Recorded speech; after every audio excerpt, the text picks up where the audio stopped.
Vous faites bien de regarder DBS Télévision. Salut à tous et bienvenue dans les brefs de l'écho.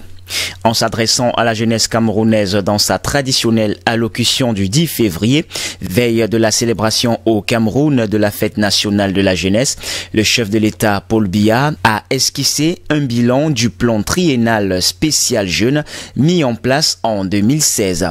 À en croire le président Paul Biya, au cours de l'année 2020, cette initiative gouvernementale a permis de financer 5500 projets portés par les jeunes Camerounais pour une enveloppe totale estimée à près de 15 milliards de francs CFA, ce qui a ainsi permis l'installation d'un peu plus de 16 000 jeunes dans 66 villages pionniers de la deuxième génération, a ainsi précisé le chef de l'État.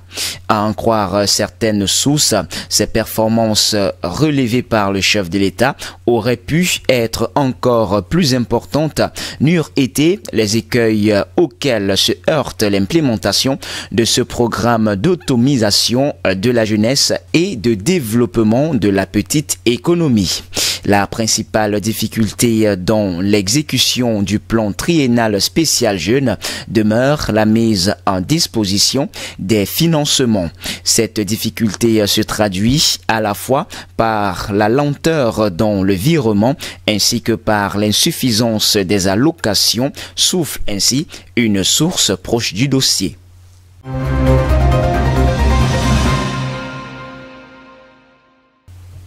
La microfinance, la régionale, promet des gains rapides aux investisseurs qui souscriront à son opération d'augmentation de son capital via la bourse. Nous avons déjà annoncé notre volonté de porter notre capital à 15 milliards de francs CFA à la suite des souscriptions à cette opération.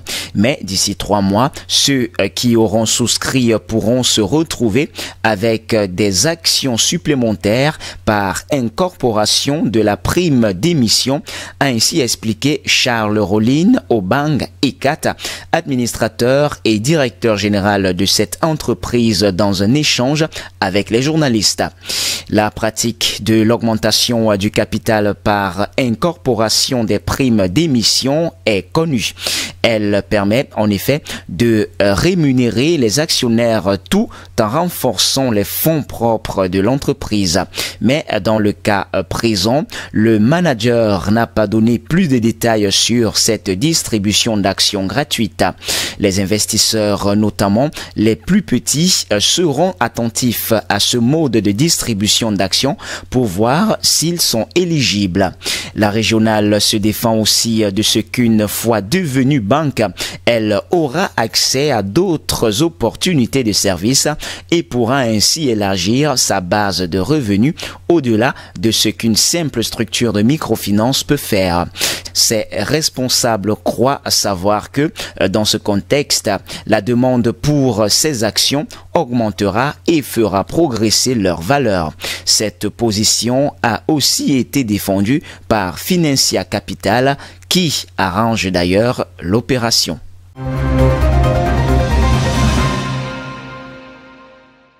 Et puis les logements de la Société immobilière du Cameroun, en abrégé SIC, dans les villes de Garoua, dans la région du Nord, et de la cité verte Lonkak et Messa à Yaoundé, la capitale du pays, seront bientôt rénovés.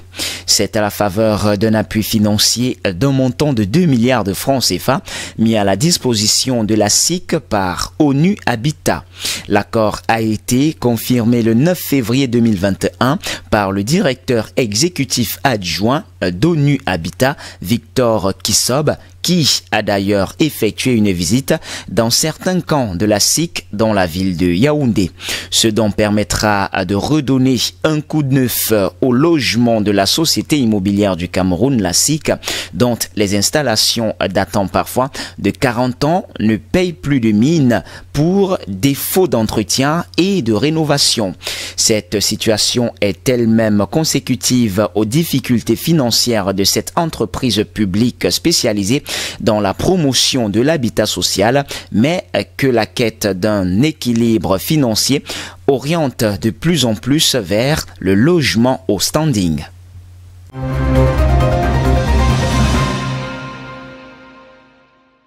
À présent, hors de nos frontières, la Cour suprême britannique a autorisé des dizaines de milliers de Nigérians à poursuivre le géant pétrolier Shell au Royaume-Uni pour des dégâts de l'environnement infligés par des fuites d'or noir. Le delta du Niger est la zone la plus importante en Afrique pour l'activité des compagnies pétrolières.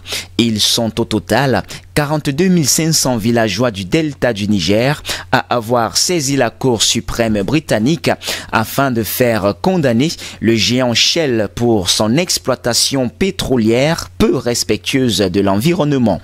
Ils accusent la multinationale pétrolière de polluer leurs terres, rendant ainsi la pêche et l'agriculture impossibles.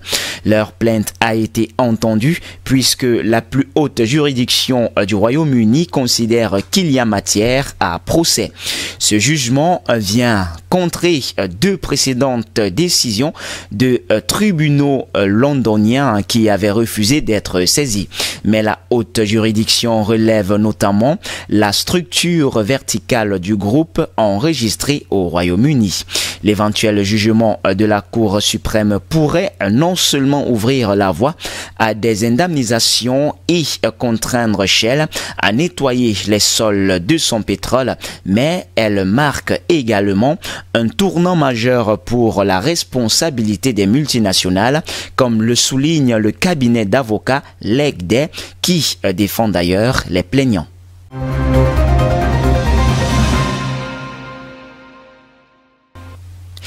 Et puis Universal Music Group, en abrégé UMG, qui édite ou produit notamment des Beatles, Bob Dylan ou encore des artistes comme Rihanna, Justin Bieber ou Lady Gaga, sera introduit à la bourse d'Amsterdam d'ici la fin de l'année. La maison mère du MG, le groupe de Vincent Bolloré, Vivendi, va distribuer à ses actionnaires 60% du capital du MG, dont la valeur est estimée à 30 milliards d'euros. Cette distribution va permettre à terme à Vivendi de réaliser une belle opération financière. Universal Music Group représente la pépite de Vivendi et de son patron Vincent Bolloré, avec un catalogue de stars comme Rihanna, Billie Eilish ou Eminem, et les labels de qualité Blue Note, Barclay ou Island Record, pour n'en citer qu'une infime partie. UMG, un peu la mémoire musicale des 60 dernières années, mais aussi une filiale qui a rapporté 5,3 milliards d'euros de chiffre d'affaires en 2020. Eh bien, c'est sur ce qu'on va mettre un terme au bref de l'écho de ce jour, mesdames, mesdemoiselles et messieurs. Merci de nous avoir suivis. Les informations se poursuivent sur notre antenne d'IBS Télévision. Restez donc des nôtres naturellement.